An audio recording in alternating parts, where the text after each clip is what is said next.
The new girlfriend of the millionaire locked the nanny in with the children until an unexpected truth explodes.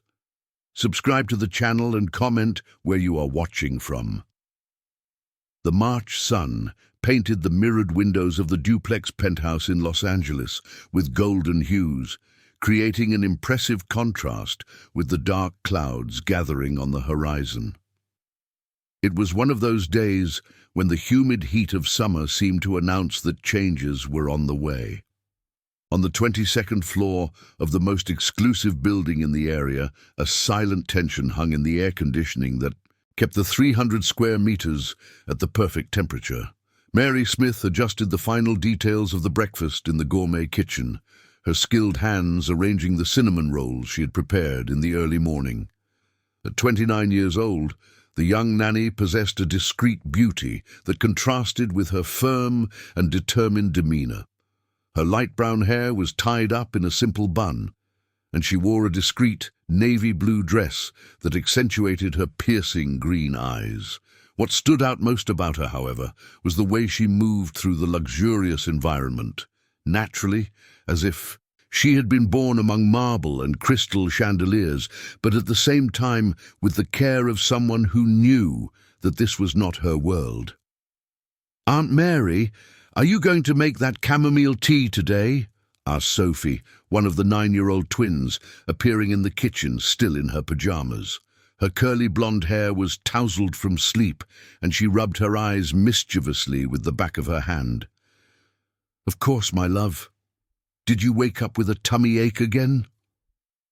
Mary bent down to be at the girl's height, gently touching her forehead to check for fever.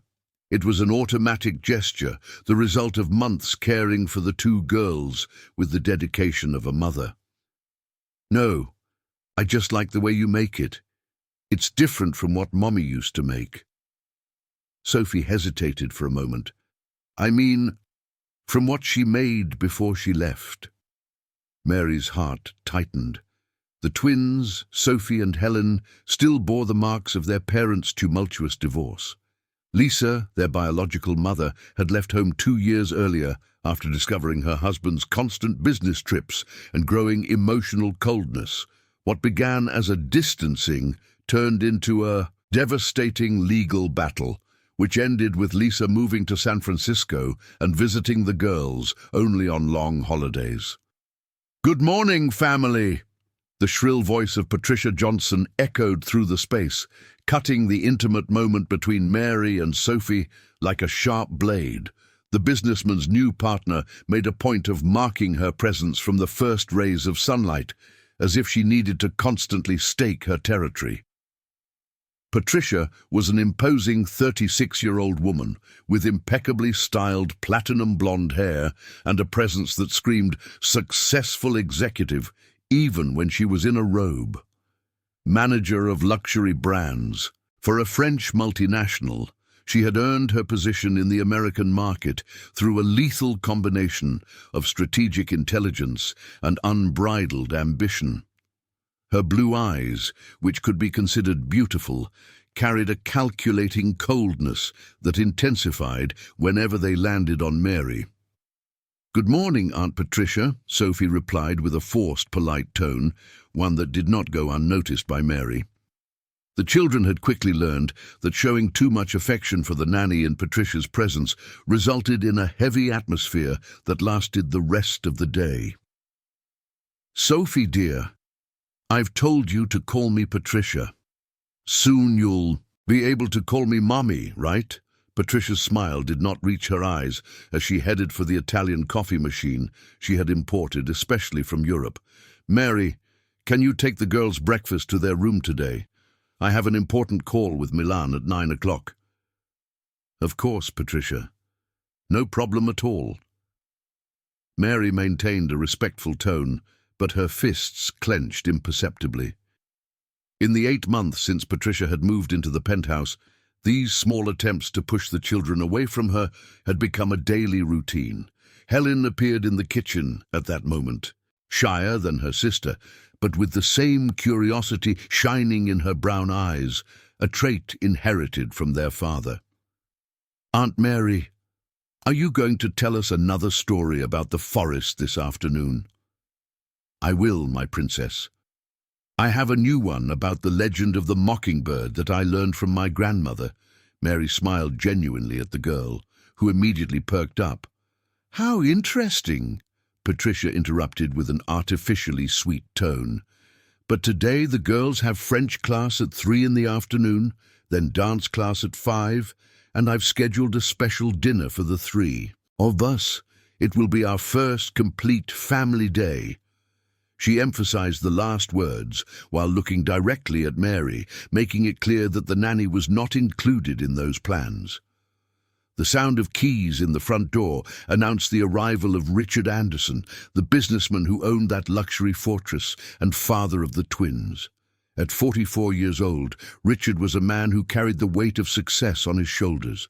Tall, with graying hair at the temples, and always impeccably dressed, he had built a hotel empire that spanned 3 states. However, behind the facade of a successful businessman lay deep wounds left by the failure of his marriage and the constant feeling that he was missing the most important moments of his daughters' lives. "Daddy!" The 2 girls ran to hug him, and Richard bent down to receive them with a smile that was simultaneously tired and genuine. "My princesses! Daddy got here early today to have breakfast with you." He kissed both of them on the forehead and raised his eyes to find Mary organizing the table. "Good morning, Mary. How did they behave yesterday?" "They were angels, as always, Mr. Richard." Sophie helped prepare the cinnamon rolls, and Helen organized all the books. "From the library, by color," Mary replied casually, but Patricia seized the opportunity to intervene. "Sweetheart, how wonderful that you arrived early. I was thinking it might be time for the girls to have more independence, don't you think? They're old enough not to need a babysitter all the time." Patricia moved closer to Richard and wrapped her arm possessively around his waist. Richard hesitated for a moment, looking at the daughters who were playing with Mary, who had started making shapes with the cloth napkins to entertain them. "Well, let's talk about this later, Pat. Right now, I want to enjoy my family." The word family echoed in the room like a stone thrown into still waters, creating waves of tension that each person present felt differently. For Richard, it represented his desperate attempt to rebuild a home. For Patricia, it was confirmation that she was on the right path to eliminate any obstacle to her plan. For Mary, it sounded like a painful reminder that no matter how much she loved those children, she would always be a stranger in that world. And for Sophie and Helen, who observed the adults with the keen perception that only children possess, the word family had become something too complicated for their 9-year-old minds to fully comprehend.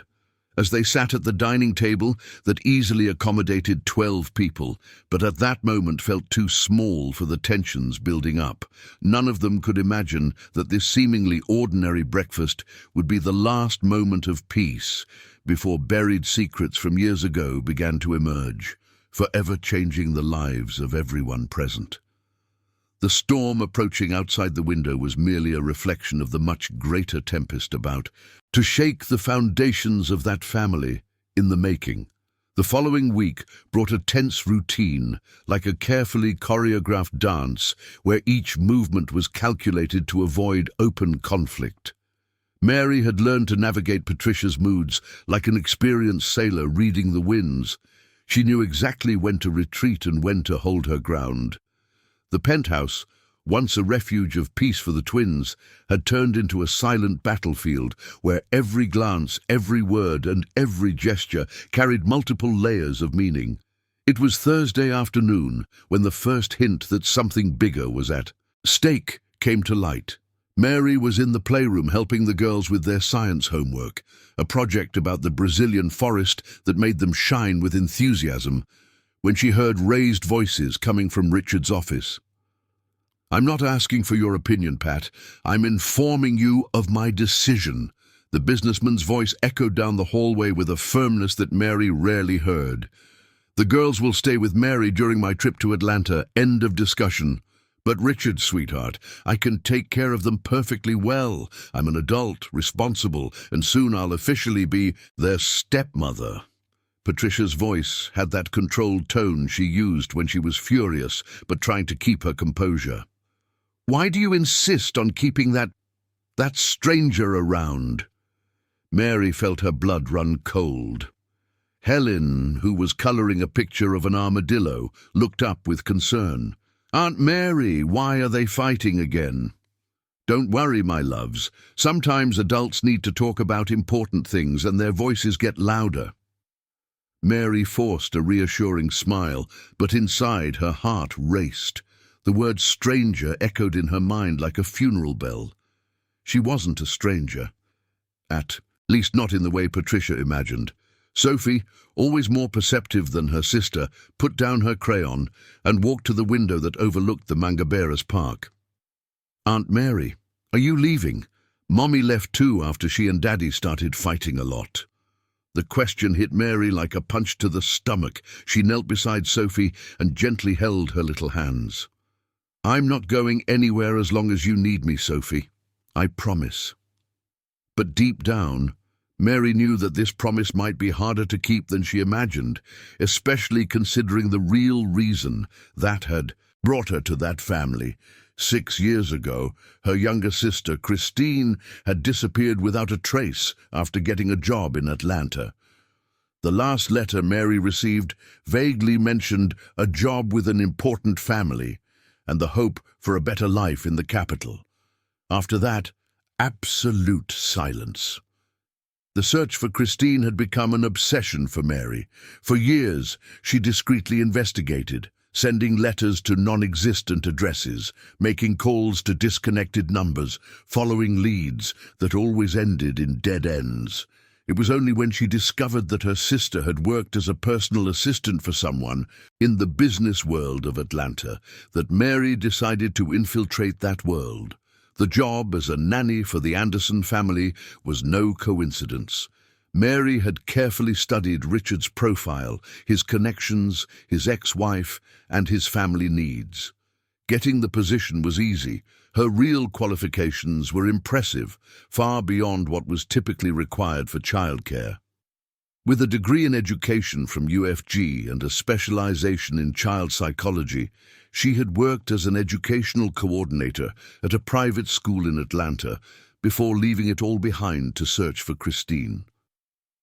Mary! Richard's voice brought her back to the present. He was standing at the door of the playroom, tie loosened and hair slightly disheveled, signs that the discussion with Patricia had been more intense than usual. Can we talk for a moment? The girls continued with their drawings as Mary followed Richard to the gourmet balcony, a spacious area with a panoramic view of the city that stretched all the way to the Blue Ridge Mountains. The afternoon breeze carried the scent of dogwoods. The yellow flowers blooming in the city parks mixed with the distant smell of rain. I want to apologize for what you may have heard, Richard began, leaning against the tempered glass railing. Patricia sometimes, she has her insecurities. Mary chose her words carefully. Mr. Richard, I completely understand that she wants to take care of the girls. It's natural when two people are building a life together. But, Richard noticed the hesitation in her voice, but the girls are going through very significant changes. Sophie still has nightmares about your separation, and Helen has developed the habit of hiding food when she feels anxious. They need stability now more than ever. Mary took a deep breath before continuing. I'm not questioning Patricia's feelings for the girls, but abrupt changes can be traumatic for them. Richard was silent for a long moment, watching the lights begin to flicker on in the city below. Do you have training in psychology? The question caught Mary off guard. She had mentioned her background without thinking, a slip that could compromise her facade as a simple nanny. I took a few courses in Atlanta, nothing too formal. Interesting. Richard turned to look at her directly. You always surprise me, Mary. Sometimes I feel like there's much more to you than meets the eye. Mary's heart raced. There was something in his tone that suggested more than casual curiosity. What do you mean by that, Mr. Richard? Nothing much, it's just that, well, you're not exactly what I expected when I placed the ad for a nanny. You're educated, refined, clearly intelligent. Why would a woman like you choose to care for someone else's children instead of pursuing your own career? The question Mary feared most had finally come. She had rehearsed this answer hundreds of times, yet she still felt her throat dry. I've always loved children, Mr. Richard, and, well, sometimes life takes us down unexpected paths. I had some personal issues in Atlanta that I needed to leave behind. It wasn't a lie, technically. The obsession with finding Christine had destroyed her 5-year relationship with Daniel, consumed her savings, and practically ended her career. In a sense, she had really left personal issues behind. I understand. Richard nodded, but Mary sensed he wasn't completely satisfied with her answer. Well, I just want you to know that the girls adore you, and I really appreciate everything you do for them, for us. There was something in the way he said, for us, that made Mary feel both warmed and guilty. Richard was a good man, a devoted father trying to balance the demands of a business empire with the emotional needs of 2 traumatized girls. He didn't deserve to be manipulated, even if Mary's intentions were desperate and justifiable. "Daddy!" Sophie appeared on the balcony, interrupting the moment. "Aunt Mary said she's going to teach us how to make chocolate pudding, just like what her grandma used to make. Can I help?" Richard smiled, the first genuine smile Mary had seen from him all day. "Of course, Princess, but you promised not to tell Aunt Pat that I let you have dessert before dinner." Sophie put her finger to her lips in a conspiratorial gesture. It was in these moments that Mary saw the child Richard still carried within him, hidden beneath layers of responsibility and disillusionment. As they went back inside, Mary couldn't shake the feeling that she was walking on an increasingly thin tightrope. On one side, her mission to find Christine, the reason she had abandoned her entire previous life.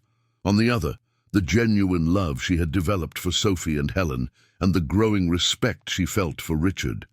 And right, in the middle of that tightrope, like a whirlwind threatening to knock her off, was Patricia Johnson and her determination to eliminate any obstacle to her plan of becoming the lady of the house. That night, as the girls slept and the house finally fell silent, Mary allowed herself to cry for the first time in months, tears of longing for Christine, guilt for deceiving a family she had learned to love, and fear of what would happen when the truth inevitably came to light. Outside, the storm that had been brewing for days finally reached Los Angeles, and the sound of rain against the windows of the penthouse seemed to whisper that even greater changes were on the horizon. The month of April brought with it preparations for the traditional school fair at St. Rita's School, the most prestigious educational institution in Beverly Hills, where Sophie and Helen had been studying since they were 4. It was an event that mobilized the entire elite of Los Angeles, an opportunity for families to showcase not only their social status, but also their creativity and involvement in their children's education.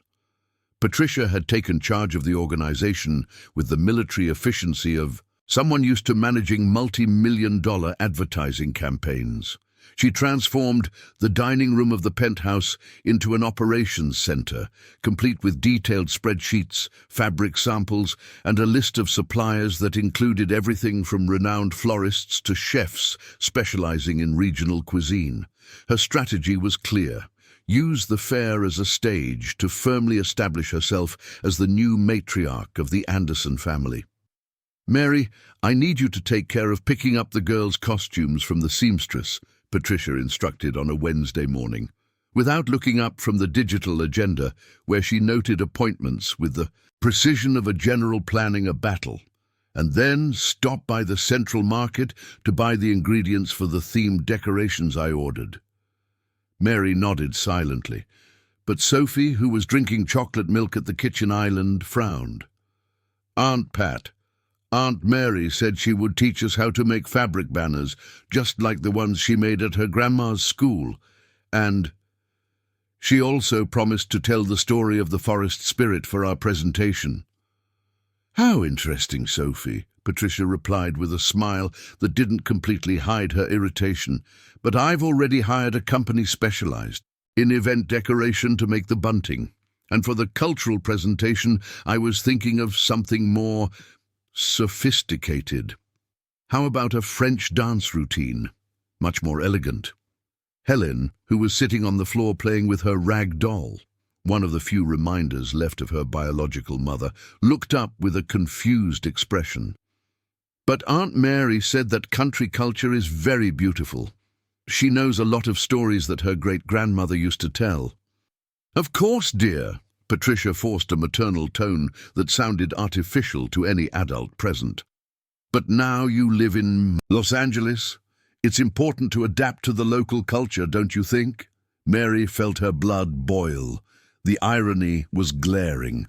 Patricia, who had been born in San Francisco and moved to Los Angeles only 3 years earlier for work, questioning the cultural authenticity of someone who had truly grown up breathing the traditions of the countryside. But she swallowed her pride and kept her voice calm. If you prefer, I can cancel the activities I had planned with the girls. No problem at all. No!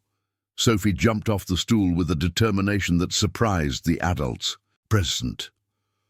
I want to make the bunting with Aunt Mary, and I want her to tell the story of the forest spirit. She knows how to tell it well, with different voices and everything. Patricia visibly bristled at the girl's reaction. During her months in the house, she had tried hard to win the twins' affection through expensive gifts and outings to fancy places, but she still hadn't managed to evoke the same spontaneous warmth they showed towards Mary. Sophie, don't speak to Aunt Pat like that, Mary intervened gently, sensing that the situation was escalating into a conflict that would primarily hurt the children. She's organizing a lovely party for you. But it's just that, Sophie began, but was interrupted by the arrival of Richard, who walked in carrying his leather briefcase and wearing a more relaxed expression than usual. Good morning, family. His voice echoed through the spacious room.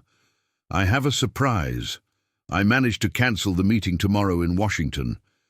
How about we spend the weekend in the Blue Ridge Mountains? It's been a while since we visited the mountain house. The property in the Blue Ridge Mountains was a retreat that Richard had purchased 5 years earlier during a particularly stressful phase at work. A restored colonial house with all the charm of historic architecture, surrounded by gardens that bloomed year-round and with a stunning view of the mountains. It was a place where he could disconnect from business and reconnect with what truly mattered. What a wonderful idea, love. Patricia immediately perked up, already visualizing the possibilities. I can invite the Johnsons for lunch on Sunday. They will love to see the property, and it will be a great opportunity to strengthen our social ties. Richard hesitated for a moment. The Johnson family were Patricia's parents. He, a businessman in the automotive industry from San Francisco. She, a socialite who collected philanthropic titles like other women collected jewelry. They had only visited the penthouse once, and Richard had left the experience with the impression that he was being evaluated as a potential financial investment for their daughter. Actually, Pat, I was thinking of something more intimate. Just the 4 of us. And Mary, of course, to help with the girls. Of course, Patricia agreed, but Mary didn't miss the flash of irritation that crossed her blue eyes. Mary is always included in family, plans. There was poison in those words, disguised as cordiality. Mary was starting to realize that Patricia was much more dangerous than she appeared. She wasn't just an insecure woman trying to carve out her space. She was a calculating strategist who saw Mary as an obstacle to be removed. That afternoon, while the girls were in swimming class at the club, Mary took the opportunity to make a call she had been postponing for weeks. She found a secluded spot in the garden of the penthouse among the orchids that Patricia insisted on importing from Holland, and dialed a number she knew by heart. Missing Persons Department, Detective Johnson. "Good afternoon, Detective. This is Mary Smith. I'm calling about my sister, Christine Smith." There was a pause on the other end of the line. "Ah, yes, Mary. I remember the case. Unfortunately, we don't have any updates. It's been 6 years, hasn't it? I must say that after so long." "I know what you're going to say," Mary interrupted. "But I'm sure she didn't just disappear on her own. Christine would never cut off contact with me like this. We were very close." "Mary, I understand your frustration, but we investigated all possible leads at the time. Your sister was of legal age. There were no signs of violence or coercion. Legally, an adult has the right to disappear if they wish.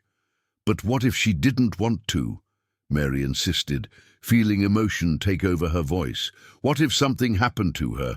What if someone forced her to disappear?" "Mary," the detective's voice softened, "have you considered seeking psychological help? I know that losses like this are very difficult to accept, but—" Mary hung up the phone before he finished the sentence. 6 years of fruitless searches, of doors slammed in her face, of pitying looks from people who thought she should move on and accept her fate. But Mary knew, deep down in her heart, that Christine hadn't chosen to disappear. Her younger sister had always been a dreamer, but also responsible. She would never cause so much suffering to the family by her own choice. "Aunt Mary," Helen's voice startled her. The girl had appeared in the garden with her hair still wet from the club's pool. "Why are you crying?" Mary quickly dried her tears and smiled at her. The child. "It's nothing important. My princess, how was swimming class? The teacher said I swim like a little fish." Helen smiled proudly, then leaned in and whispered as if it were a secret. "Aunt Lisa, do you have family, brothers and sisters?" The innocent question hit Mary like a dagger. "I have a sister, yes." "Does she live far away? Why doesn't she come to visit us?" Mary knelt to be at Helen's height, carefully choosing her words. "She lives very far, Helen. Sometimes families separate, and it's hard to reunite, like my mummy." "No, my princess, your mummy is fine and you talk to her all the time. It's different." Helen nodded with the seriousness that only children can show when trying to understand complex matters beyond their age. "Aunt Lisa, if I say a prayer, will your sister come back?" Mary's heart shattered and pieced itself back together at the same time. "Maybe, Helen, maybe." That night, after the girls went to sleep, Mary stayed awake late in the small suite she occupied on the lower floor of the penthouse, planning her next strategy. The trip to Cedar Grove could be an opportunity. If Christine had really worked for someone in Richard's social circle, there might be clues at the mountain house, old documents, photographs, anything that could provide a new direction for her search. But Mary didn't realize that Patricia was also awake that same night upstairs, planning her own moves. And unlike Mary's plans, motivated by love and desperation, Patricia's were driven by a cold and calculating ambition that would not hesitate to destroy anyone who stood in her way. The chess game had begun, and neither woman was willing to lose. The trip to Cedar Grove took place on a golden Friday in April, when the Blue Ridge Mountains still carried the intense greenery of the last summer rains. The road wound between hills covered with preserved Appalachian forest, and with each turn the landscape became more lush. Sophie and Helen traveled in the back seat of the black BMW X5, excited about the prospect of 3 days at the mountain house, while Mary gazed out the window at the historic towns that dotted the way. Richard's property was on a hill 2 kilometers from the historic centre of Cedar Grove, an 18th-century colonial house that he had bought in a state of disrepair and restored with the care of an archaeologist. The 2-story mansion, with stone and lime walls, wide porches, and century-old clay tiles, was surrounded by gardens where dogwoods, azaleas, and blueberry bushes coexisted harmoniously with roses and lavenders brought from other regions. "What a wonderful place!" exclaimed Patricia as she got out of the car, but Mary noticed that her enthusiasm sounded forced. The executive, accustomed to 5-star hotels and luxury spas, clearly preferred more modern comforts than the rustic charm of the colonial house. Mary, on the other hand, felt immediately at home. The scent of mango jasmine perfuming the afternoon air, the sound of mockingbirds singing in the century-old mango trees, the view of the mountains fading into the horizon. All of it awakened in her a deep nostalgia for her childhood in Atlanta, when she spent summers at her paternal grandmother's farm. "Aunt Lisa, look at all the flowers!" Helen ran toward a flower bed where white and yellow daisies formed geometric patterns. "Can I pick some to make a crown?" "Of course, my princess, but let me teach you the best time to pick them so they last longer." Mary knelt beside the girl, showing her how to choose the most vibrant flowers and cut the stems at the correct angle. Richard watched the scene with a thoughtful smile, leaning against the stone porch that overlooked the valley. There was something about the way Mary moved in that rural environment that piqued his curiosity. She didn't just adapt to the place, she seemed to know it, as if she had grown up among gardens and mountains. "Mary," he called after Helen ran off to show her flowers to Sophie. "Did you grow up in the countryside?" The question caught Mary off guard. She was so relaxed in that environment that she had let down some of her usual defenses. "I spent a lot of time at my grandmother's farm when I was a child. She taught me about plants, about the cycles of nature." "In which region of Atlanta?" Mary hesitated.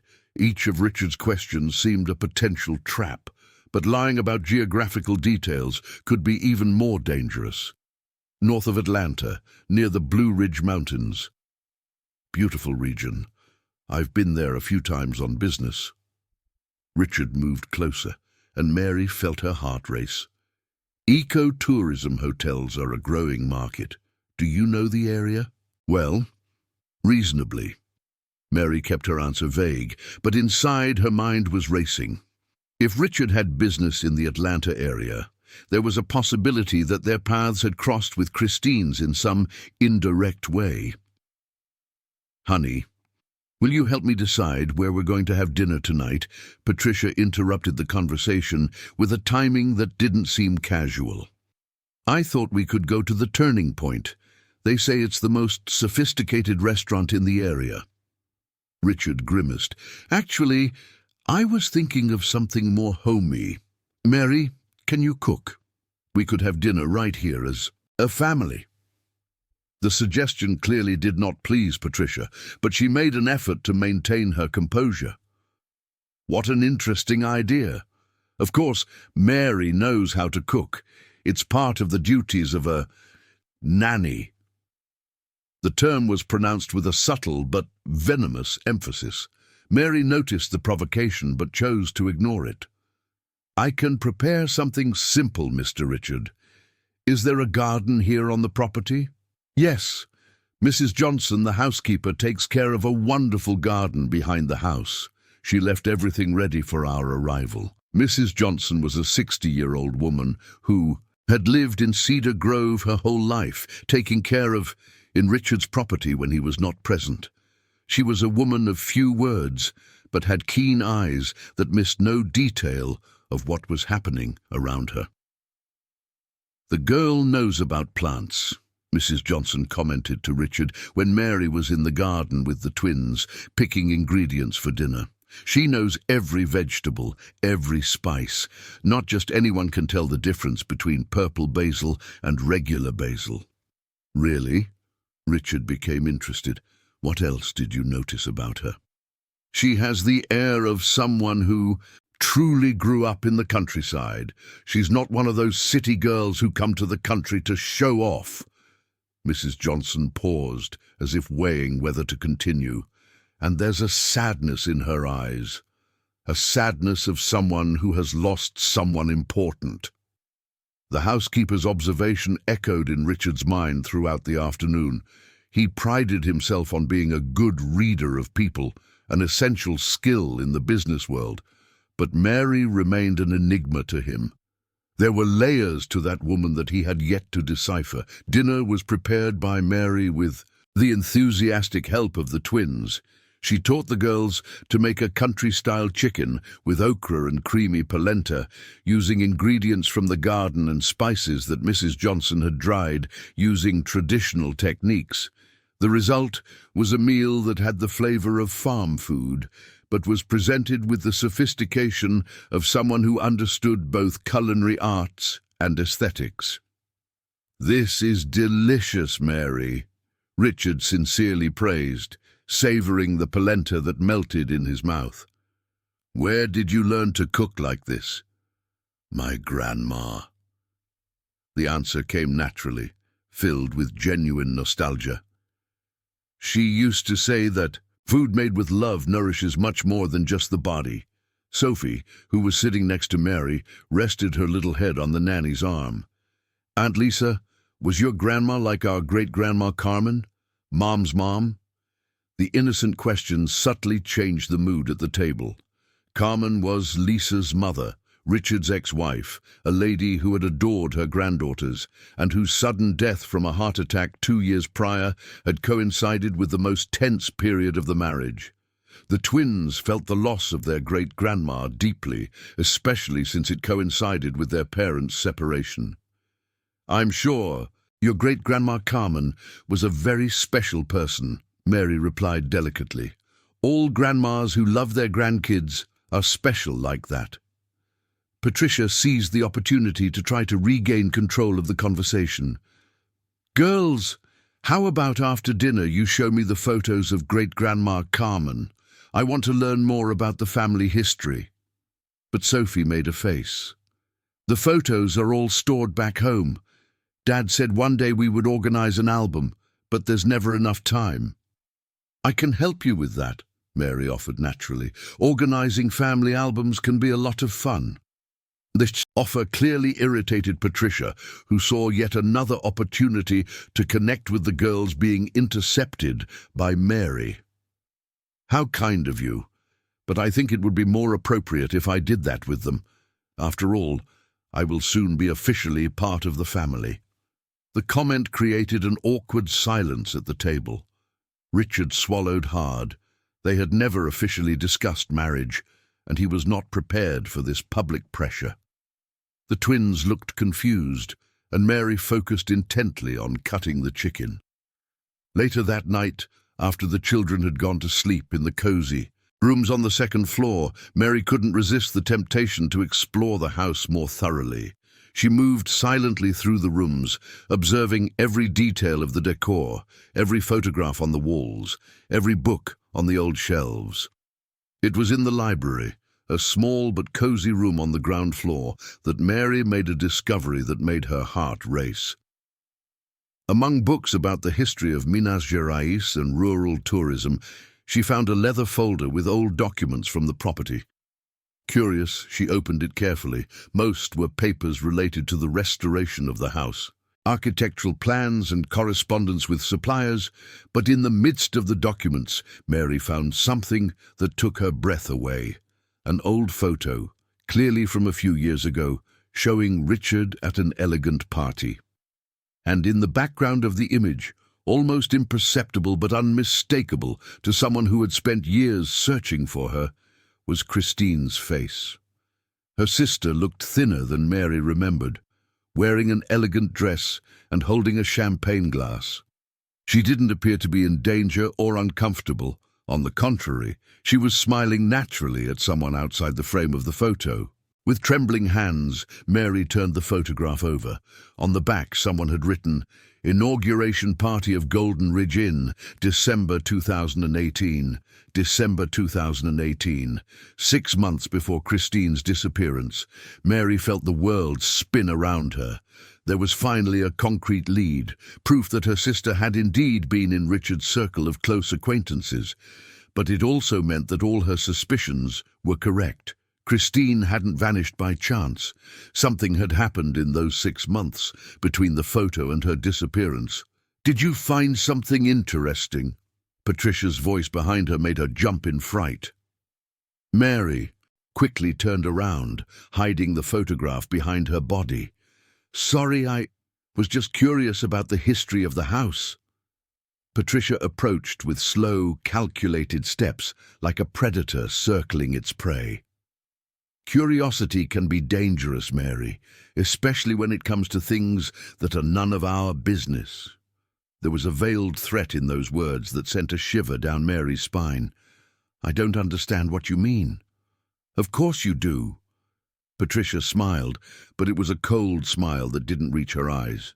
"You're smarter than you like to let on, aren't you? Much smarter than a simple nanny should be." Mary kept a neutral expression, but inside her heart was pounding like a drum. "I think I better go to bed. It's a long day." "Good idea." Patricia stepped aside to let her pass, but added, "Mary, be careful not to trip in the dark. Old houses can be treacherous." That night, Mary could hardly sleep. The photograph of Christine was hidden among her clothes in the suitcase, but it felt like it was burning like fire. She finally had a real lead, but it had also definitively raised Patricia's suspicions.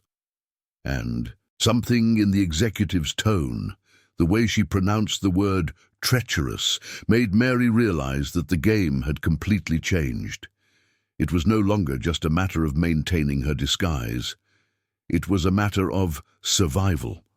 Returning to Los Angeles on Monday brought a heavy atmosphere that even the natural joy of the twins couldn't completely dissipate.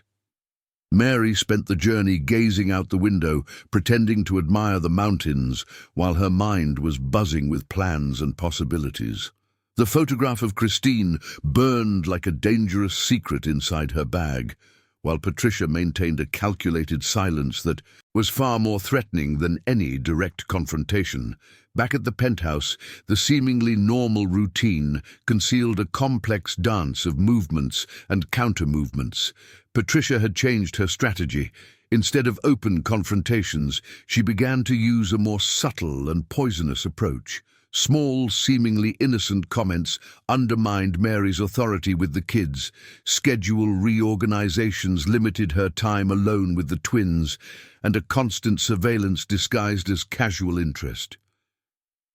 "Mary, dear," Patricia said on Tuesday morning while they had breakfast in the modern kitchen, "I've been thinking that maybe it's time for you to have more free time, to take care of your personal matters. How about we take Thursday and Friday afternoons off? I can take care of the girls perfectly well." The tone was sweet, but Mary recognized the maneuver for what it really was, an attempt to reduce her influence and presence in the house. If necessary, of course, but the girls have extracurricular activities on those afternoons. Sophie has guitar class and Helen has therapy with the child psychologist. "Oh yes, therapy."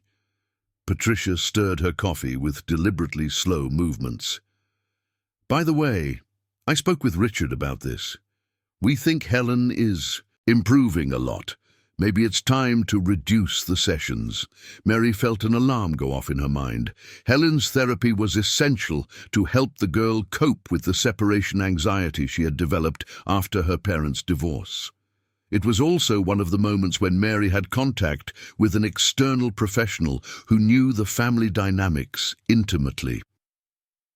"Dr. Sandra didn't mention anything about reducing the sessions when we spoke last week," Mary replied cautiously.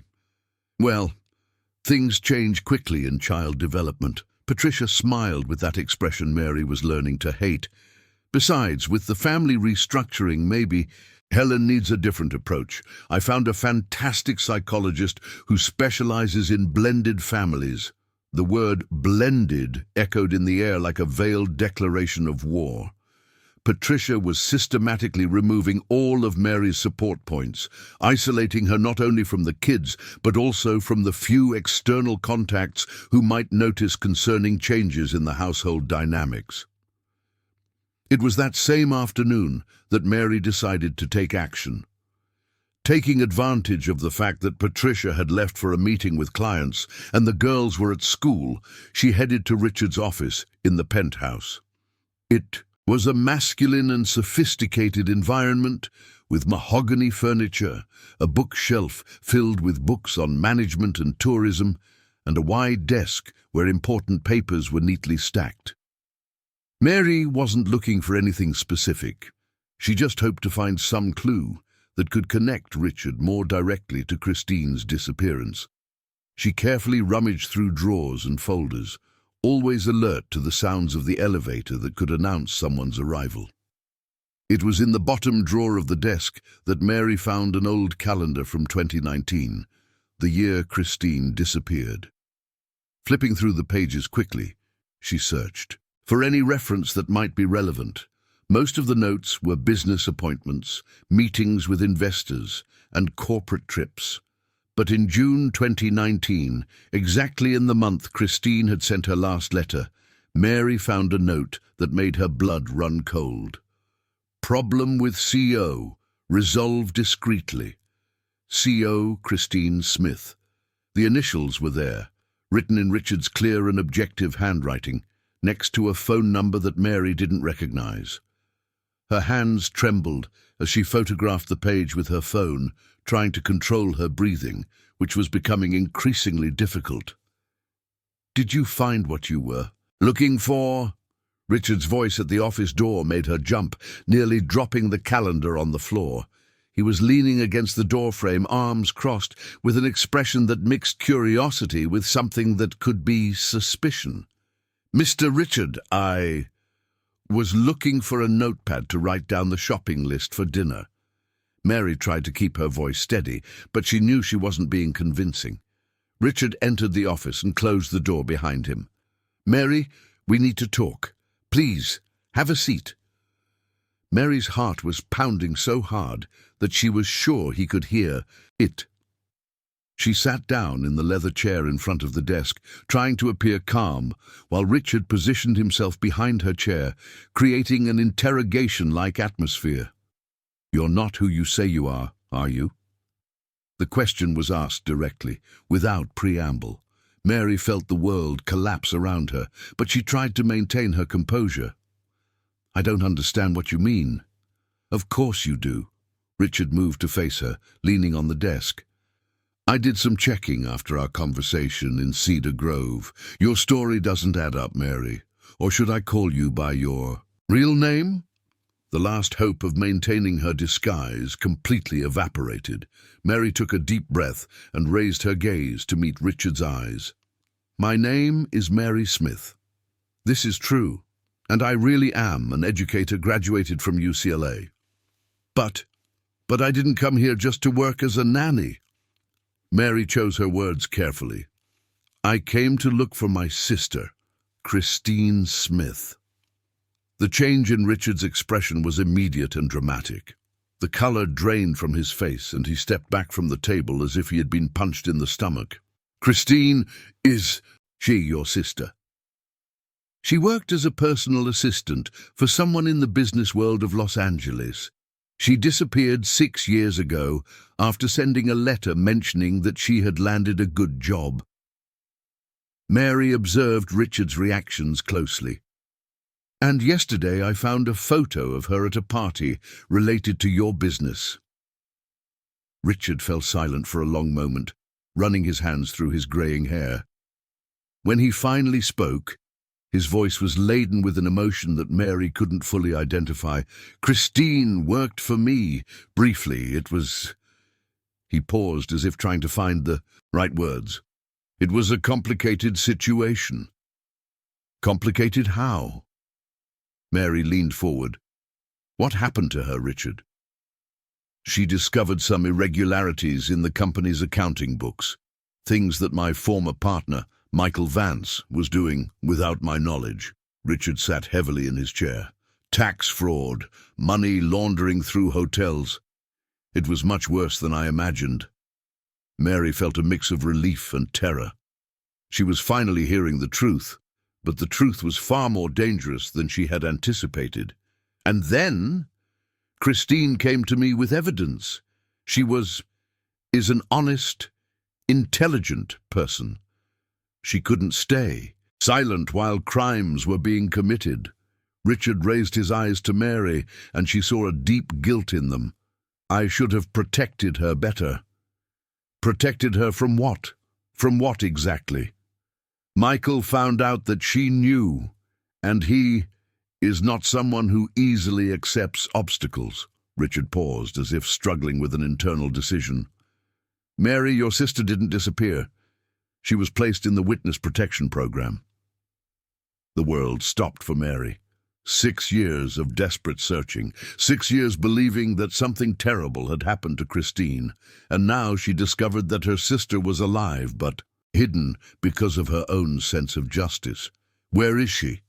The question came out as a whisper. I can't tell you, it's for her safety. And yours, too. Richard leaned forward. Mary, you need to get out of here. If Michael finds out that you are Christine's sister, if he suspects that you are investigating... I can't leave. Mary stood up abruptly. I can't leave Sophie and Helen. They need me. The girls will be fine. I'll take care of them. With Patricia? Mary couldn't hide the disdain in her voice.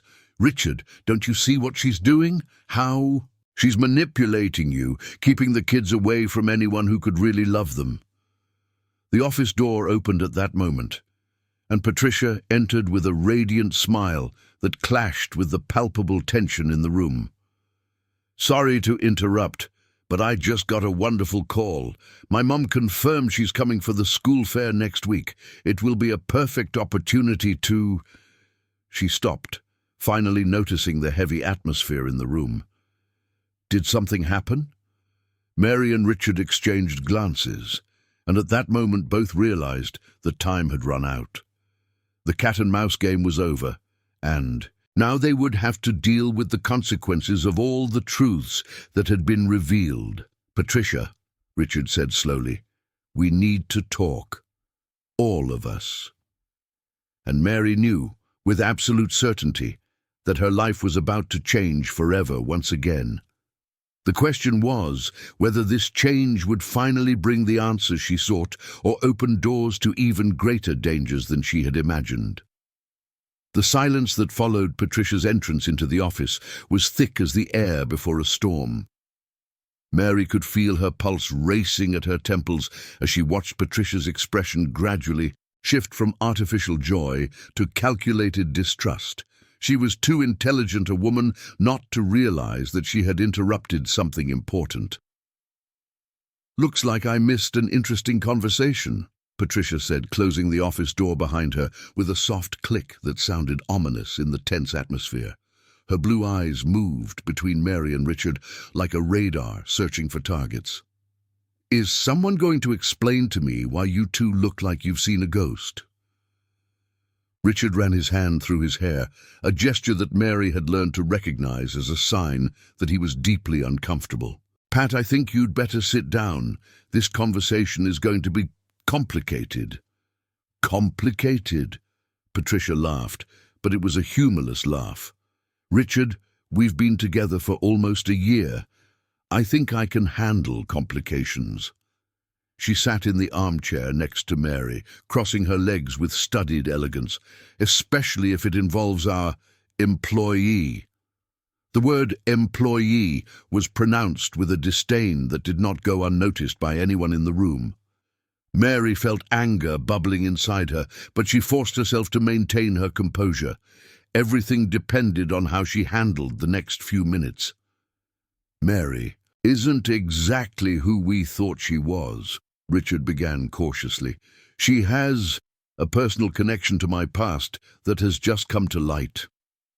Patricia turned to face Mary directly, and her eyes sparkled with predatory satisfaction.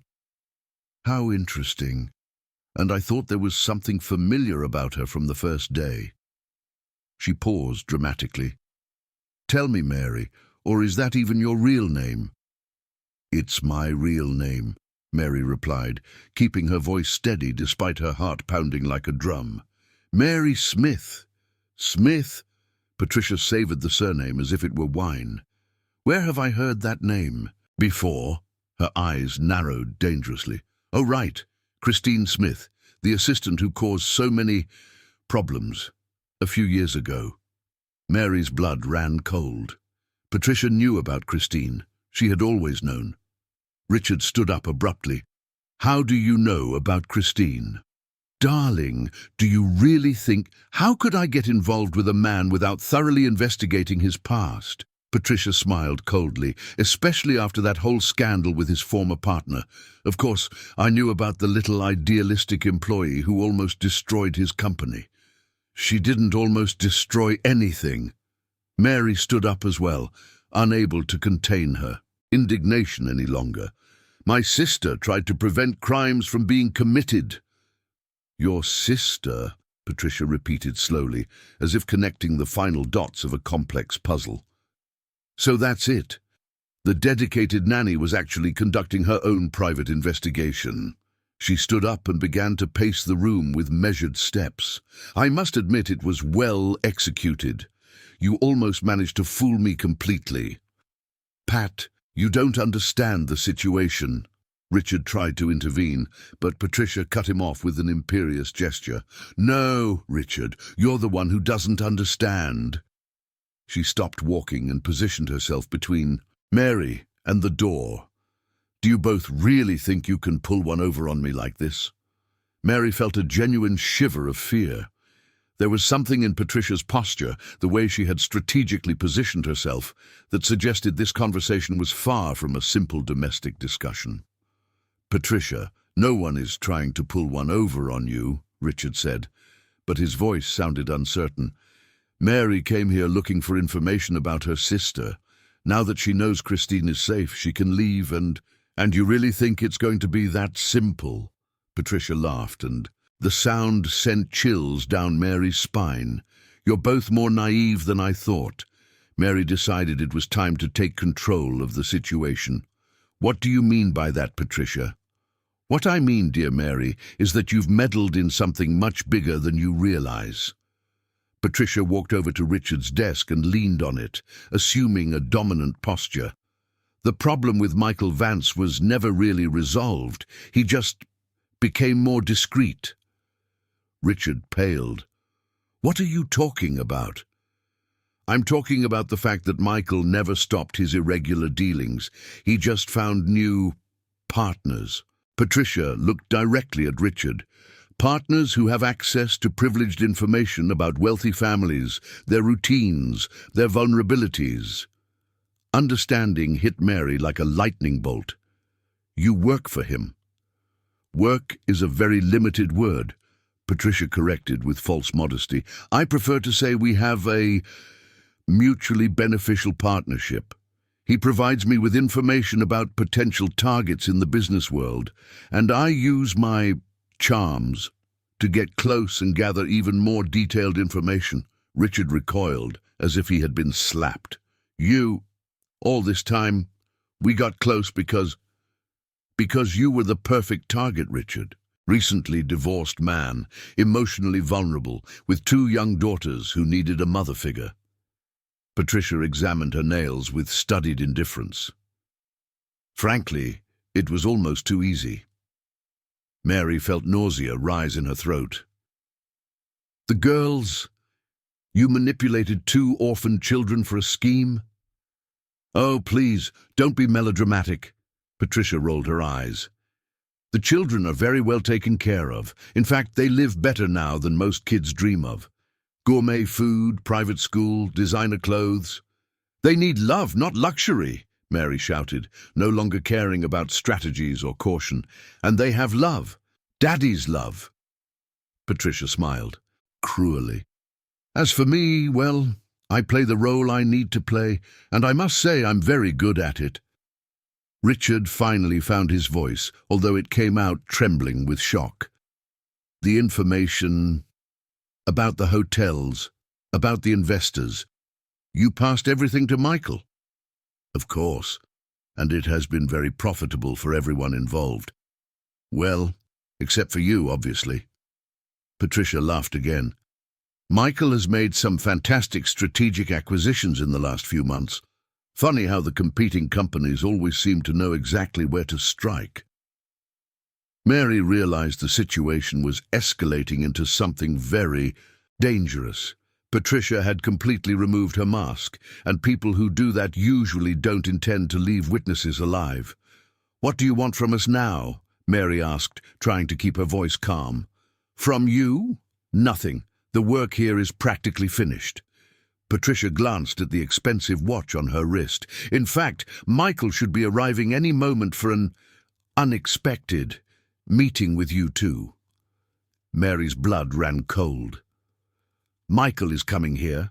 "He is, and he's very eager to meet Christine's sister." Patricia smiled with pure malice. "It seems your little sister left some loose ends that need to be tied up." Richard moved toward the phone, but Patricia was quicker, grabbing the device before he could. "Oh no, we're not having unnecessary calls." "The girls," Richard whispered, the realization of danger hitting him fully. "They're at school, perfectly safe, for now." Patricia checked her watch again. "The meeting will be quick and definitive. And then, well, accidents happen, especially to people who ask too many questions about matters that are none of their business." Mary looked at Richard and saw the same panic and determination in his eyes that she felt rising within herself. They had a few minutes before Michael arrived, and their lives, and possibly the twins, depended on what they did next. Outside, the dark clouds that had gathered over Los Angeles finally began to pour rain, as if the sky were weeping for the terrible revelations unfolding on the 22nd floor of that luxurious penthouse. The game had completely changed. It was no longer about family secrets or disputes for affection. It was a matter of life and death.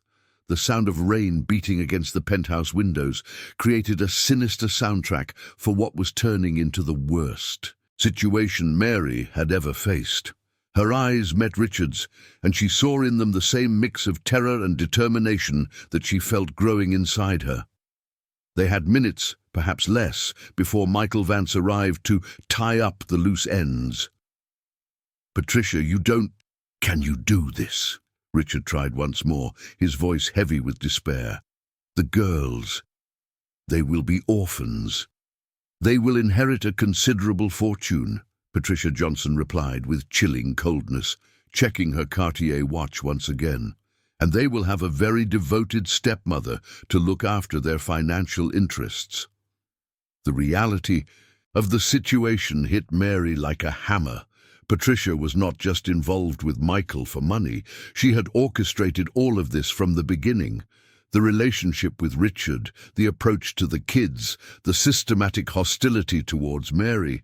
It was all part of a much larger and more sinister plan. "You planned to kill Richard from the start," Mary said, not as a question, but as a terrible realization. "Kill is such a dramatic word." Patricia examined her nails with studied indifference. "I prefer to think in terms of asset reorganization. Richard had a good life. He built an impressive empire. Now it's time for that empire to have new managers. And the girls, do you really think you can raise 2 kids after murdering their father?" Mary's voice was laden with indignation and horror. "Kids are adaptable, especially when all their material needs are met." Patricia walked to the window and watched the rain outside. "Sophie and Helen will have the best tutors, the best schools, the best opportunities, and I will be the only maternal figure they will truly know." Mary felt nausea rise in her throat. The coldness with which Patricia discussed the fate of the twins was even more terrifying than her direct threats. It was as if she were talking about rearranging furniture, not about destroying an entire family. The intercom of the penthouse rang at that moment, and everyone in the room froze. Patricia smiled with sinister satisfaction. Punctual as always, Michael hates delays. Richard instinctively moved toward the intercom, but Patricia was quicker, positioning herself between him and the device. "I'll answer. After all, I'm the lady of the house now." "Patricia, dear," the male voice echoed through the penthouse sound system. "I hope our guests are receptive." "Perfectly receptive, Michael. Let them up." Mary looked desperately around the office, searching for anything she could use to her advantage. The windows were tempered glass, and they were on the 22nd floor. There was no escape that way. The door was blocked by Patricia, who clearly had no intention of letting them leave. "Richard," Mary whispered, trying to get his attention without alerting Patricia. "The girls, where exactly are they?" "At school," he replied automatically. Then his eyes widened with understanding. "But they return at 4:30. It's 3:40 now." "How touching," Patricia commented sarcastically. "Worried about the kids until the end." The elevator opened in the private hall of the penthouse, and heavy footsteps echoed on the polished marble. Mary felt her heart race even faster as two men entered the office. The first was clearly Michael Vance, a man in his 50s, dark hair with silver strands, impeccably tailored suit, and eyes that radiated a calculating coldness that made Patricia seem like an amateur. The second man was younger, muscular, with the posture and look of someone accustomed to violence. "Richard," Michael greeted with false cordiality. "What an unexpected pleasure to see you again, and this must be the famous Mary Smith." Mary did not respond, but maintained eye contact with him, refusing to show the fear she felt. Silent. "Interesting. Your sister was like that too, spoke little, but observed everything." Michael approached Richard's desk and sat in the chair as if he owned the place. "Christine was always very perceptive, too perceptive for her own good." "Where is she?" Mary finally found her voice. "If you've done anything to her." "Oh, your sister is perfectly fine, more protected than she has ever been in her life, in fact." Michael smiled, but it was a smile that did not reach his eyes. "The witness protection program is very effective, especially when the witness understands the consequences of not keeping their mouth shut." Richard leaned forward. "You're blackmailing Christine to keep her quiet." "Blackmail is such an ugly word. I prefer motivational incentive." Michael gestured to the muscular man who positioned himself near the door. "Christine understands very well that her safety and the safety of her family depends on her continued discretion." Mary felt the world collapse around her. For 6 years, she had searched for Christine, imagining the worst possibilities. Now she discovered that her sister was alive but living as a prisoner, forced into silence by the threat against the very family she was trying to protect. "But now we have a problem," Michael continued, leaning back in Richard's chair. "The little sister has decided to conduct her own investigation. Very inconvenient." "I knew nothing about Christine when I came to work here," Mary tried, desperate to buy time. "It was a coincidence." Michael laughed, a humorless sound that echoed ominously in the enclosed space. "Mary, please. Don't insult my intelligence. You infiltrated the Almeida family in a very systematic way. You investigated Richard, studied his needs, qualified perfectly for the position. It was a professional job." "She's right, Michael," Patricia interrupted. "Mary really didn't know about our partnership. She was looking for her sister on her own." Mary looked at Patricia in surprise. Why was she defending her? "Which makes the situation even more problematic," Patricia continued, "because it means she is too unpredictable. We don't know exactly what she has discovered, who she may have talked to, what evidence she may have collected. The realization hit Mary like a punch. Patricia was not defending her. She was arguing why she was too dangerous to leave alive. A valid point, Michael nodded thoughtfully. And you, Richard, what exactly did you tell our dear Mary about the past business? Just what she already knew, Richard replied, trying to keep his voice steady. That Christine discovered irregularities and was placed in protection. Michael drummed his fingers on the table. Didn't mention any specific details about... What are the current operations? Richard asked, and Mary noticed by his expression that it was a genuine question. Oh dear, Patricia laughed. Did you really think we stopped after that little setback with Christine? The realization hit Richard like an avalanche. You continued, with the hotels, with the money. You turned my company into a laundromat. Your former company, Michael corrected. Technically, after today's incidents, Patricia will become the primary beneficiary, and she is much more cooperative than you ever were. Mary looked at the clock on the wall. 4:15. The girls would be home from school in 15 minutes, and they would find... What? A crime scene? Patricia pretending to comfort two orphans while taking control of their lives. The kids can't see this, Mary said, surprising herself with the firmness in her voice. Whatever you plan to do with us, don't let Sophie and Helen see. Michael studied Mary for a long moment. Admirable. Even facing death, you care about two kids who technically aren't yours. They are mine, Mary replied without hesitation. I love them as if they were my daughters. And that's exactly why you have to die, Patricia said with brutal coldness. The kids can't have divided loyalties. They can't have someone around who remembers how things were before. The intercom buzzed at that moment, and Mary's heart stopped. The twins had arrived. Patricia, dear, came Sophie's voice through the system. I forgot the key. Can you open? Everyone in the room fell into absolute silence. Michael looked at Patricia with an expression that left no doubt about his expectations. She was to keep up appearances, greet the girls normally, and let them discover the tragedy later.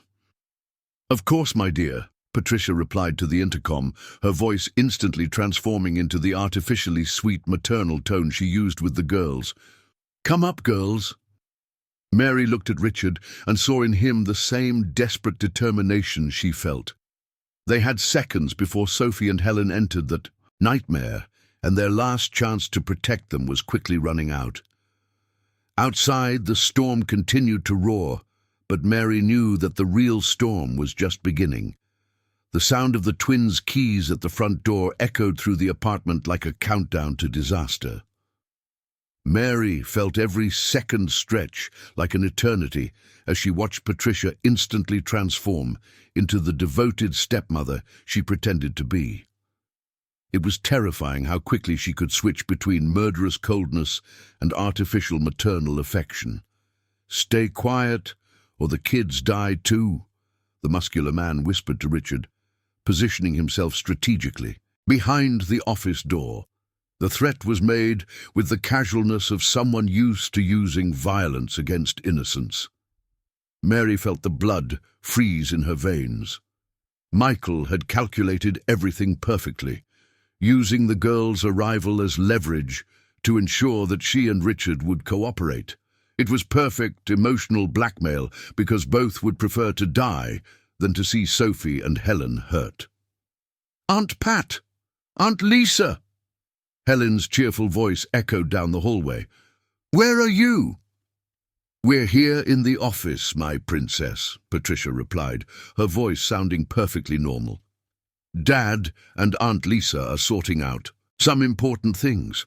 Mary heard the girls' little footsteps approaching down the marble hallway, and each sound was like a stab to her heart. In a few seconds, Sophie and Helen would enter that office, and their lives would be destroyed forever. Michael, she whispered desperately, Let me leave with the girls. You can do whatever you want with me later. But the kids don't need to see this." "Touching," Michael replied emotionlessly. "But they need to believe it was an accident. Authentic trauma is much more convincing than acting." The coldness with which he spoke about traumatizing two 9-year-olds made Mary feel nauseous. These men were not just criminals, they were monsters who would not hesitate to destroy innocence to protect their interests. The girls appeared at the office door at that moment, still in their school uniforms, backpacks on their backs, and smiles on their faces. Sophie was carrying a drawing she had made in art class, and Helen held a little pot with a plant they had planted in science class. "Dad! Aunt Lisa!" Sophie ran toward them but stopped abruptly upon sensing the strange atmosphere in the room. Her intelligent eyes moved between the adults, registering the tense expressions and the presence of the two strangers. Helen stayed at the door, gripping her little pot tighter. "Why does everyone look sad?" Mary saw Patricia make an almost imperceptible signal to Michael. It was time to start the performance that would turn the twins into traumatized orphans. "Girls," Patricia began, her voice taking on a tone of false concern. "Something very serious has happened. These gentlemen are police officers, and they discovered that Aunt Lisa is not who she said she was." Mary's blood boiled. Patricia was using the very children as part of her sinister act. "What does that mean?" Sophie asked, her voice small and confused. "It means that Aunt Lisa lied to you, my dear," Patricia continued, each word like distilled poison. "She came here pretending to be good to you, but she was actually planning to do bad things to your family." "That's not true!" Helen shouted, dropping the little pot on the floor. The soil spilled onto the Persian rug, but no one cared about that at that moment. "Aunt Lisa loves us! She wouldn't do bad things!" Mary felt tears burning in her eyes. Helen's innocent faith was being destroyed before her eyes, and she was powerless to stop it. "Helen is right," Sophie said, bravely positioning herself between Mary and the strangers. "Aunt Lisa takes care of us. She makes delicious food. She tells beautiful stories. She's not bad." "Kids sometimes don't understand when adults are dangerous," Michael intervened, his voice assuming a falsely paternal tone. "Sometimes bad people pretend to be good to deceive innocent children." Mary could no longer contain herself. "Don't do this to them. You can do whatever you want to me, but don't destroy the innocence of these kids." "Aunt Lisa." Sophie turned to her, and Mary saw fear beginning to form in the girl's eyes. "Why are you talking like that? Why are those men here?" It was the question Mary feared the most. How to explain to a 9-year-old that the world was not the safe place she believed it to be. How to protect the innocence of Sophie and Helen while she was about to be murdered in front of them. "Sophie, Helen," Richard finally found his voice, "come here with Dad." The girls ran to him, and Mary saw Richard embrace them with the despair of a man who knew that this could be the last hug he would give his daughters. "Dad, I'm scared," Helen whispered against his chest. "I know, Princess. I am too." Michael checked his watch. "Well, I think we've had enough family drama. Time to wrap this up." It was at that moment that Mary made the decision that would change everything. If she was going to die, at least she would try to save the girls from the trauma of witnessing her death and Richard's. "Sophie! Helen!" she suddenly shouted. "Run! Get out of here now!" The office exploded into movement. The muscular man moved towards the children, but Richard abruptly stood up and intercepted him, resulting in a violent struggle. Michael pulled out a gun, but Patricia shouted that he couldn't shoot with the kids present. In the chaos that followed, Mary managed to push Sophie towards the door. "Run to your room and lock the door. Don't come out." Sophie grabbed Helen by the hand, and the two ran out of the office, their screams of terror echoing down the hallway. Mary heard the door to their room slam and the sound of the key turning in the lock. At least they were momentarily safe. The struggle between Richard and the thug had intensified. Furniture was being knocked over, books were flying off the shelves. Michael was trying to find a clear line of fire, but the two men were too intertwined. Patricia was shouting contradictory orders, her composure finally cracking under pressure. "Michael, do something! We can't let this get out of control!" Mary took advantage of the confusion to try to reach the phone, but Patricia intercepted her, and the two women began their own desperate struggle. Patricia was stronger than she looked, but Mary was fighting for the lives of the children she loved like daughters. It was when the crystal vase that Patricia was trying to use as a weapon slipped from her hands and shattered against the wall that Mary realized something that changed everything. Amid the shards of glass, there was something that glimmered under the office light, a small electronic device that had been hidden inside the decorative vase, a recorder. The realization hit Mary like a lightning bolt. Someone had been recording conversations in that office. But who, and for how long?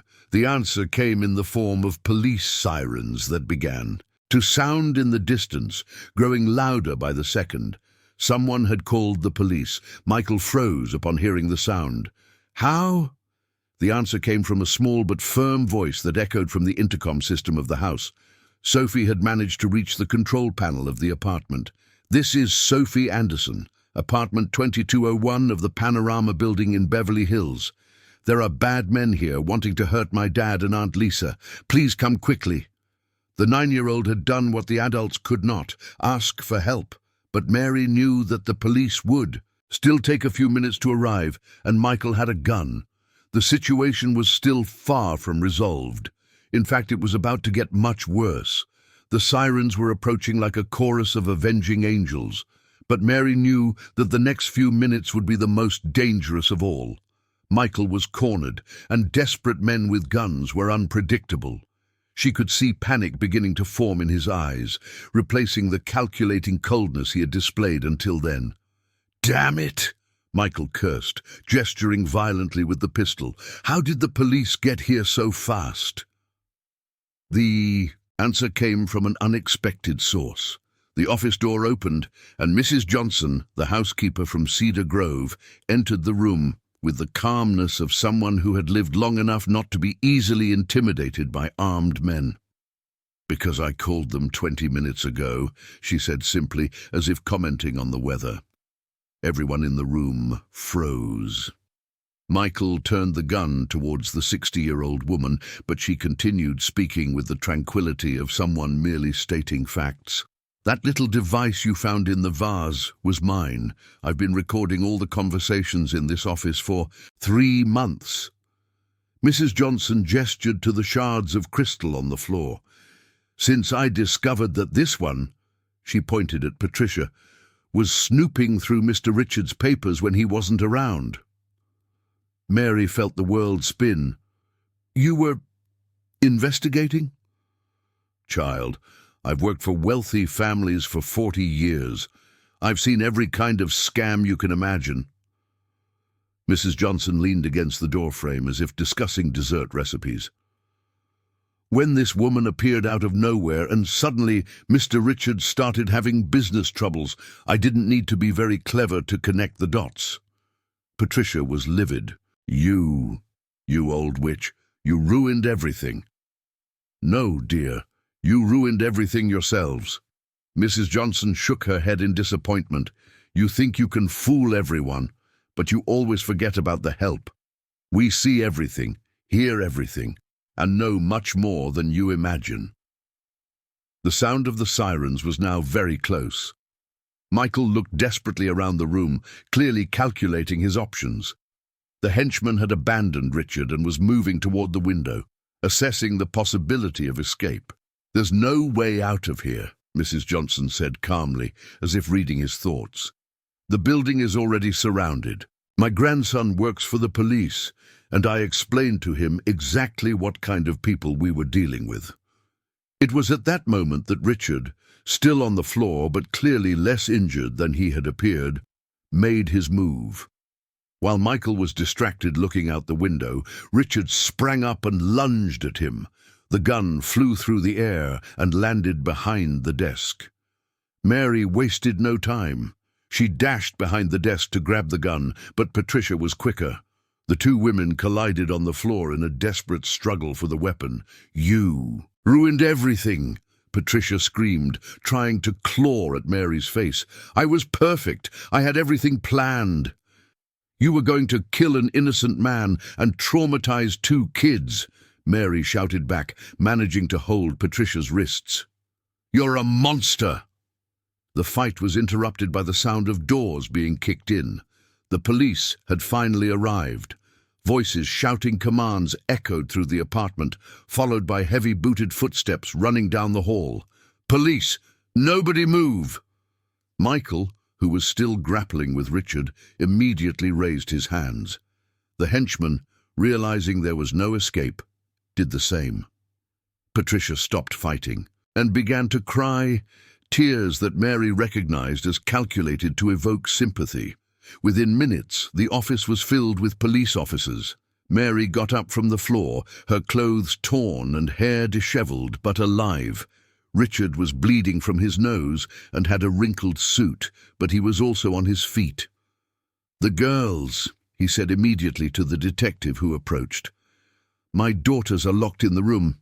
They need—" "We've already taken care of that, sir. We have a pediatrician on the way and the girls are safe with a social worker." Mary felt relief flood her body. Sophie and Helen were safe. That was all that mattered.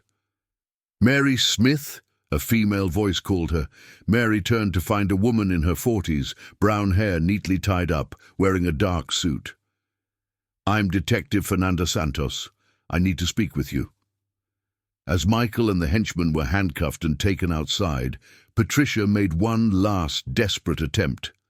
"Detective, you don't understand. I'm the victim here. These men threatened me, forced me to cooperate." Mrs. Johnson laughed, a dry, humorless sound. "Young lady, I have 3 months of recordings of you planning every detail of this scheme. You can stop with the charade." Detective Santos turned to Mary. "Miss Smith, we understand that you came to Los Angeles looking for your sister, Christine Smith." Mary's heart raced. "Yes. Do you know where she is? Is she okay?" "Your sister is safe, but still in protection.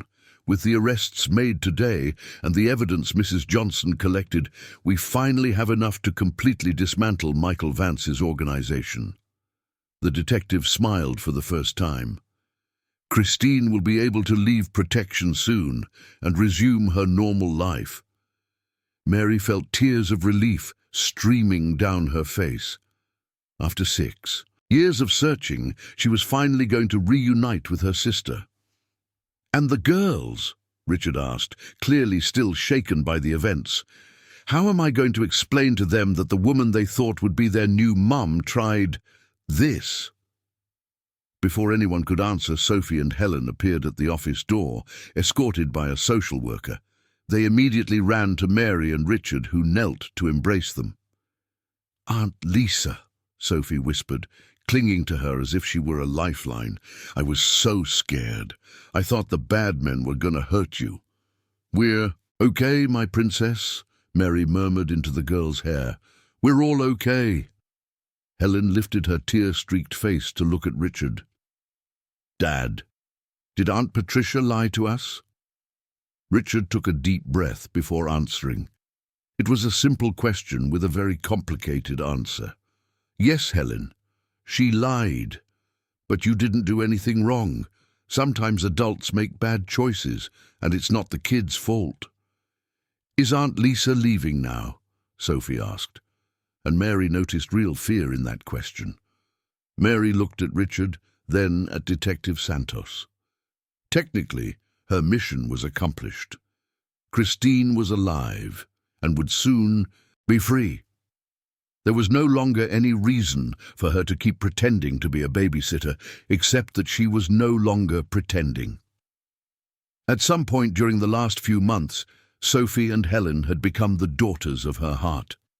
The idea of leaving them now, when they needed stability and love the most, was unbearable.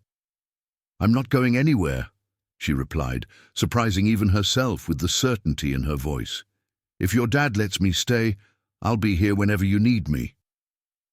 Richard looked her in the eyes, and Mary saw something in them that she hadn't noticed before. Not just gratitude, but something much deeper and more complex. "Always," he confirmed, and Mary knew he wasn't just referring to the job. Mrs. Johnson smiled from her post at the door. "Well, it seems everything has ended the way it should." But Mary knew that this was not an ending. It was a new beginning. For her, for Richard, for Sophie and Helen, and finally for Christine, who would soon be free to live the life that had been interrupted 6 years earlier. The storms had passed, and there was finally sunshine on the horizon. 3 weeks later, Mary was in the kitchen of the penthouse, preparing a special lunch when she heard the intercom ring. Her heart raced. It was the moment she had waited for 6 long years. Christine was finally coming home. The apartment had undergone significant changes since the traumatic events. Patricia and her accomplices were in jail, awaiting trial for extortion, attempted murder, and formation of a gang. Richard's office had been completely redecorated. The twins had insisted on participating in the choice of colors, transforming the previously gloomy environment into a more welcoming and bright space. "Aunt Lisa," Sophie called from the room where she was doing her homework. "There's someone at the intercom." "I'm coming, my love." Mary dried her hands on her apron and walked over to the communication system, taking a deep breath before pressing the button. "Hello?" "Hi, Mary." The voice on the other end was more mature, slightly different from the one she remembered, but unmistakably familiar. "It's me." Mary closed her eyes, feeling warm tears stream down her face. "Sophie, my little sister. Can I come up?" "Of course, come on!" Mary practically shouted, her hands trembling as she granted access. Helen appeared in the room, at that moment, immediately noticing Mary's emotional state. "Aunt Lisa, why are you crying? Did something bad happen?" "No, my princess." Mary knelt down to be at the girl's level, holding her little hands. "It's just that my sister is coming to visit me. Remember I told you about her? The one who was living far away." Sophie approached, setting aside her notebooks. "Exactly. She managed to come back home." The elevator opened in the private hall, and Mary felt her heart almost leap out of her mouth. When Christine appeared at the entrance, the two sisters stood still for a moment, just looking at each other. Christine was thinner, her hair shorter, and there was a seriousness in her eyes that hadn't existed before.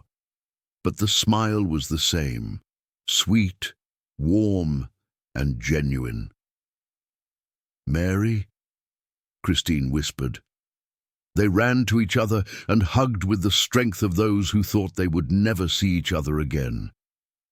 Mary could smell the familiar lavender perfume that Christine always wore, and she could feel her sister's heartbeat against her chest. "I looked for you everywhere," Mary cried, holding Christine as if she could disappear again. "Everywhere, Sophie. I never stopped looking." "I know. I heard what you did." Christine pulled back slightly to look into her sister's face. "Detective Santos told me how you risked everything to find the truth. How you saved that family." "We saved," Mary corrected. "If you hadn't been brave enough to report Michael from the start, none of this would have been possible." Sophie and Helen watched the sisters' reunion with curiosity and respect. It was the first time they had seen Mary so emotional, and both instinctively understood that they were witnessing something very special. "Aunt Lisa," Sophie approached timidly, "is this your sister?" Mary turned to the girls, still with an arm around Christine. "Yes, this is Christine. Christine, these are Sophie and Helen, the most special girls in the whole world." Christine knelt to be at the twins' level, and Mary saw in her eyes the same natural affection for children that had always characterized her. Hi, girls. It's a huge pleasure to meet you. Mary has told me so many beautiful things about you. Were you hiding from the bad men? Helen asked with the typical frankness of her age. Yes, I was, but now the bad men are in jail, so I can come back home. And are you going to live here with us? Sophie wanted to know. Christine looked at Mary with a questioning expression. They hadn't had time to discuss the practical details of the future yet. Christine will stay with us for as long as she wants, said a male voice from the entrance. Richard had come home from work early, carrying a bouquet of yellow flowers, Christine's favourites, according to the information Mary had shared with him. Welcome back, Christine. Mr. Anderson. Christine stood up and extended her hand, but Richard ignored it and hugged her as if she were family. Just Richard, please, and thank you for everything you did 6 years ago, for your courage. I know you paid a very high price for doing the right thing. Christine was moved by the words. For years, she had carried the guilt of having destroyed a family's life by reporting the criminal activities. Discovering that Richard didn't blame her but admired her for her integrity was profoundly liberating. Dad, Helen tugged at his suit jacket. Can we throw a party to celebrate Aunt Lisa's sister coming back? What a fantastic idea, Richard smiled. How about we prepare a special dinner? Mary, can you teach your sister to make those cinnamon rolls that the girls love? The hours that followed were magical. The kitchen of the penthouse filled with laughter, stories, and the aroma of homemade food being prepared with love. Christine told the girls about her childhood with Mary in rural Georgia, about the mischief they made at their grandma's farm, about the dreams they shared. Mary watched her sister interact naturally with Sophie and Helen and felt her heart fill with a happiness she hadn't experienced in years. It was as if the pieces of a complex puzzle were finally falling into place. Mary! Christine called her when they were alone for a moment on the porch, while the girls played, and Richard took a call in the office. I need to apologize. Apologize for what? For disappearing from your life like this. I know what you went through. The detective told me how you left everything in Georgia to look for me. Christine looked at the mountains surrounding Los Angeles, bathed in the golden light of the late afternoon. I know you sacrificed your career, your relationships, your whole life. Mary shook her head. It wasn't a sacrifice, Sophie. It was love, and look where it brought me. She gestured to the interior of the house, where they could hear the twins' laughter. I found a family I didn't even know I was looking for. And what about Richard? Christine asked with a mischievous smile that Mary recognized from childhood. Don't think I didn't notice how you two look at each other. Mary blushed. It's complicated, Sophie. Everything happened so quickly, and the girls had just gone through so much trauma. But you like him. It wasn't a question, it was a statement. Mary sighed. Yes, I do. But I don't know if it's right, you know. The girls see me as a maternal figure, and he's technically my boss. Mary, Christine gently interrupted, you've always been good at complicating simple things. The man is clearly in love with you, you're in love with him, and the kids adore both of you. Where's the complication? Before Mary could respond, Sophie appeared on the porch. Aunt Mary, Aunt Christine, dinner is ready. Dad said we're eating in the dining room tonight as a special occasion. Dinner was a celebration in every sense. The large table, which for months had been a stage for tensions between Mary and Patricia, was now lit by candles and filled with genuine laughter. Christine enchanted the girls with stories from her and Mary's childhood, while Richard contributed funny anecdotes from Mary's early days as a babysitter. I remember the first time Aunt Mary made chocolate pudding with us, Sophie told Christine. She let us lick the whole pot. And she knew all the nursery rhymes that Grandma Carmen used to sing, Helen added. It was like she knew exactly what we were missing. Mary felt tears welling in her eyes. Unbeknownst to her, she had filled a void in the girls' lives that she didn't even know existed.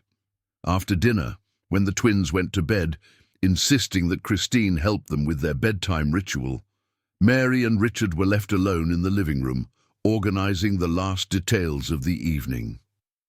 "Mary," Richard said, his voice more serious than usual, "I need to tell you something." Mary's heart raced. "Sure." He stepped closer, stopping just a few inches from her. "These last few months, everything that happened made me realize some things about myself, about what really matters in life." Mary held her breath, not daring to hope, but at the same time unable to avoid it. "You're not just my daughter's babysitter, Mary. You've become... you are..." He paused, struggling to find the right words. "You are the person who turned this house into a home again. You brought light to places that had been dark for a long time." "Richard, let me finish." He smiled nervously. "I know the situation is complicated. I know you've been through a lot of trauma recently, that you're still readjusting to having your sister back, but I can't stay silent about how I feel about you." Mary felt her heart almost leap out of her chest. "And what do you feel?" "I love you," he said simply, as if it were the most natural thing in the world. "I love your kindness, your strength, the way you love my daughters. I love how you make breakfast early in the morning, how you sing softly when you think no one is listening, how you always find the good in people." The tears Mary had been holding back all night finally flowed. "I love you too, Richard. More than I thought. It was possible to love someone." When they kissed there in the room, illuminated only by the moonlight coming through the wide windows, Mary felt that she had finally found her place in the world. It wasn't just about having found Christine or about having saved Sophie and Helen from danger. It was about discovering that sometimes the family we seek is not the one we lost, but the one we build with love, patience, and courage. From the hallway, hidden behind the door, two 9-year-old girls whispered in approval, and in the guest room Christine smiled as she heard the soft laughter coming from the living room, knowing that her sister had finally found the happiness she always deserved. 6 months later, on a sunny October morning, Mary woke up in the same penthouse where she had arrived, disguised, desperate, and lonely. But now she woke up as Mary Anderson, wife of Richard and mother at heart to Sophie and Helen. Christine had opened a small educational consulting firm and lived in a charming apartment in the Savassi neighborhood, but she had dinner with the family at least 3 times a week. The twins had surprisingly adapted well to the changes. With the help of the child psychologist, they managed to process the trauma of the events with Patricia and emerge stronger and more united as a family. Sophie often said she was sure that great-grandma Carmen had sent Aunt Mary to take care of them, while Helen insisted that Mary was like an angel who had appeared just when they needed her. On that October morning, while preparing breakfast and watching Richard help the girls with their homework at the kitchen table, Mary reflected on the extraordinary journey that had brought her to this point. She had started looking for a lost sister and found an entire family. Sometimes, she thought, the happiest endings are those that begin with the hardest beginnings. And sometimes, when we lose someone we love, the universe conspires to give us even more love than we thought possible. Outside, Los Angeles was waking up to another day under the California sun. But inside the penthouse in the neighborhood of Beverly Hills, a family built with love, courage, and second chances was enjoying the perfect morning they had earned together.